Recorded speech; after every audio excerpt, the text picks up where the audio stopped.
আসসালামু আলাইকুম শিক্ষার্থী বন্ধুরা। এইচএসসি 21 থেকে 25 জুলাইয়ের পরীক্ষা স্থগিত করা হয়েছে। তো এই নিয়ে ডেইলি ক্যাম্পাস, প্রথম আলো এবং ঢাকা শিক্ষা বোর্ডের ওয়েবসাইটে নোটিশ প্রকাশ হয়েছে। তো চলুন এখানে কি বলা হয়েছে দেখা যাক।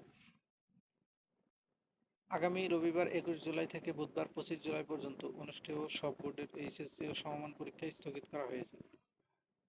আজ বৃহস্পতিবার 18 জুলাই বাংলাদেশ আন্তঃশিক্ষা বোর্ড সমন্বয় কমিটির সভাপতি ও ঢাকা শিক্ষা বোর্ডের চেয়ারম্যান অধ্যাপক তপন কুমার সরকার স্বাক্ষরিত এক বিজ্ঞপ্তিতে এ তথ্য জানানো হয়। এতে বলা হয়, আগামী 21, 23, 25 জুলাই সব বোর্ডের এইচএসসি পরীক্ষা স্থগিত করা হয়েছে। তবে 28 এপ্রিল থেকে পূর্ব ঘোষিত সময়সূচি অনুযায়ী অন্যান্য পরীক্ষা যথারীতি অনুষ্ঠিত হবে।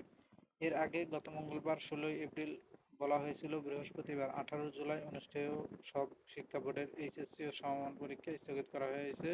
স্থগিত হওয়া ওই পরীক্ষাটির তারিখ পরবর্তীতে জানানো হবে বলে জানিয়েছে। অর্থাৎ 21, 23 ও 25 জুলাইয়ের সব বোর্ডের এইচএসসি পরীক্ষা স্থগিত করা হয়েছে। পরবর্তীতে এর তারিখ জানিয়ে দেওয়া হবে। তারপরে 28 এপ্রিল থেকে পূর্ব ঘোষিত সময় অনুযায়ী পরীক্ষা হবে।